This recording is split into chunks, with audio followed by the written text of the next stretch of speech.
As CES ponders technology's future, we take a look at gaming's pinball past.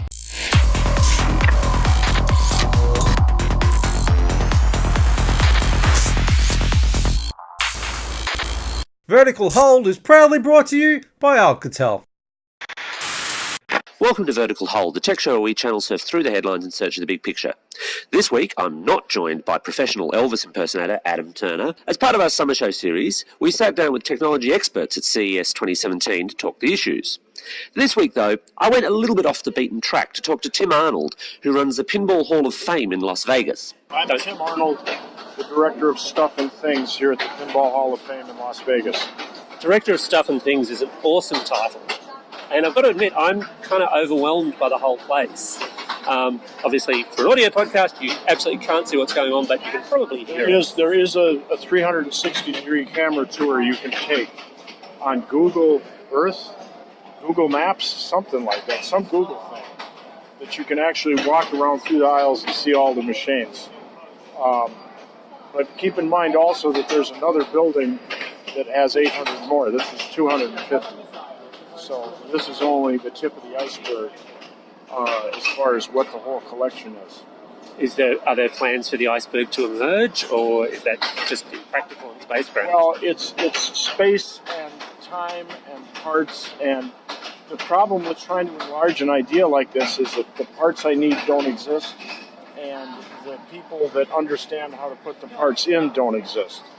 It's like, remember when gas pumps the numbers used to flip over, and rotary dial phones, and that's about 80% of what we still do is technology that they quit making in '78. So yeah, we don't know what we're going to do except get up tomorrow and fix more machines. I love the preservation aspect of all of this. What's the oldest machine you've got here? We have sitting over there what's argued to be one of the first pinball machines.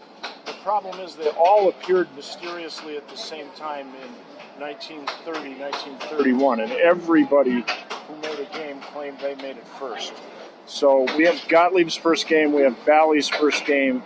I've got the first game with bumpers, the first game with flippers. I've got really intricate mechanical games. I've got the first this, the first that.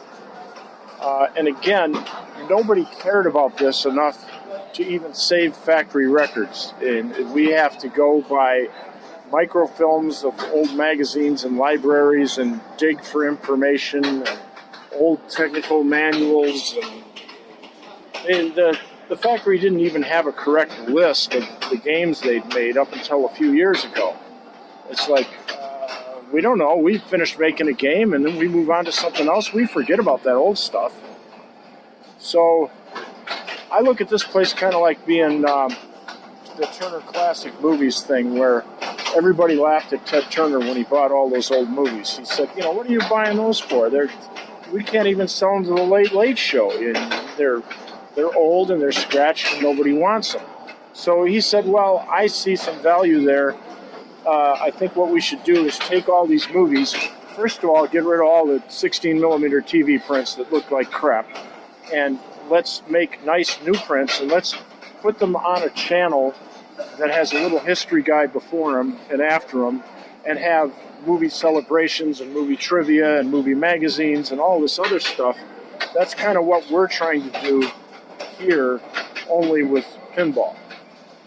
And the problem, if you remember when you were growing up, I had movies and music and I played pinball. That was about the extent of my culture. And if I wanted to relive music from my youth, I can get it along with movies endlessly right out of my cell phone.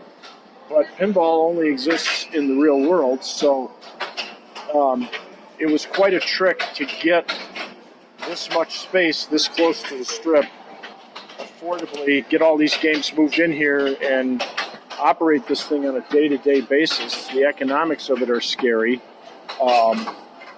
And it's also counterintuitive to have a collection of precious antiques, one-of-a-kind games, less than 5 left in the world games, and let the public in here to actually touch your stuff.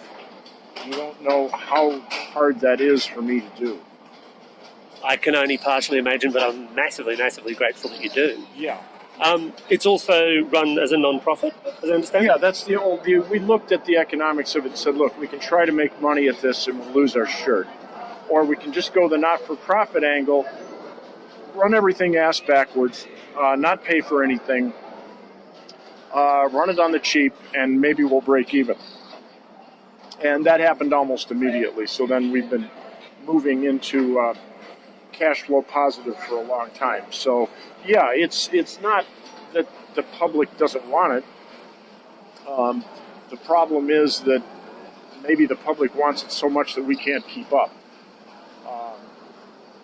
We're talking about maybe building a bigger building than this, or adding on to this building and having the rest of it on display. But again, the economics are scary, and I just can't go out and hire somebody that remembers mechanical logic. I mean, relays that talk to other relays, and the sequence of cams that must shut in order to score 50 points is strange and wonderful, but you get lost in it. You mentioned that the companies that made the machines didn't particularly keep good records. Are you documenting as you go? Yeah, there's a whole community of people and the internet's been a huge help on that.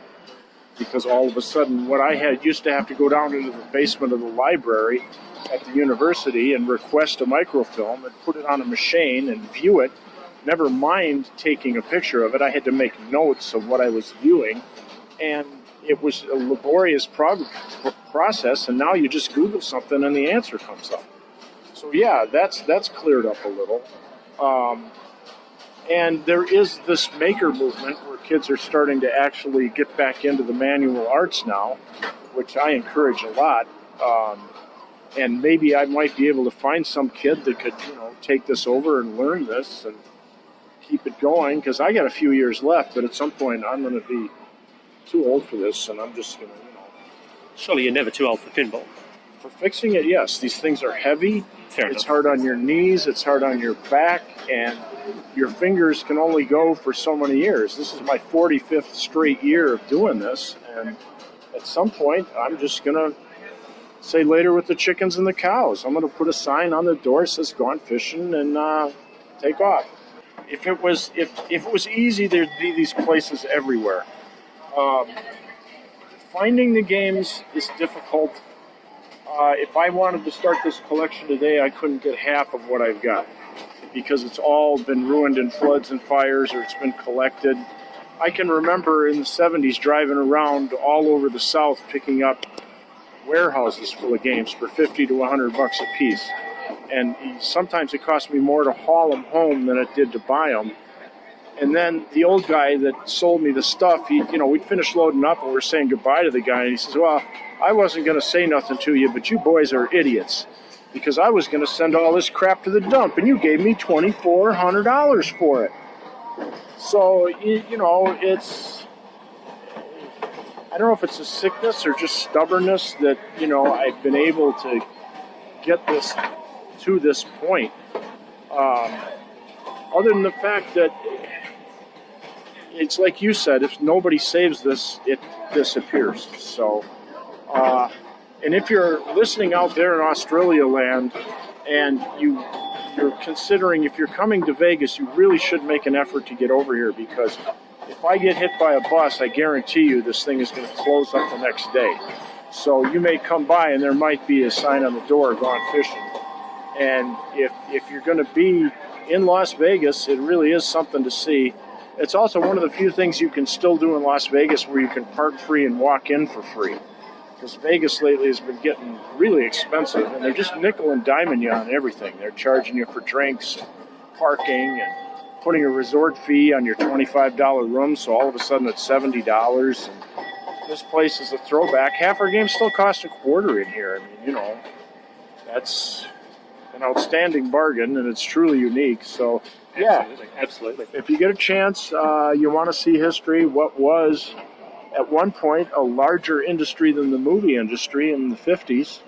The coin-operated game business in America eclipsed the movies because movies were in decline, and there was a huge tavern culture in America. After work, you left your house and went to a tavern, had a few with your friends and played some pinball.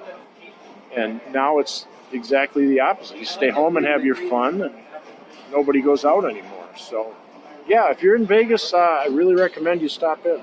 That just about wraps it up for this episode of Vertical Hold. Remember, if you've got any comments, hit us up in the comments section on YouTube, via Twitter or the Facebook Vertical Hold page. Thanks for listening, and remember, if you like what you hear, hit that subscribe button.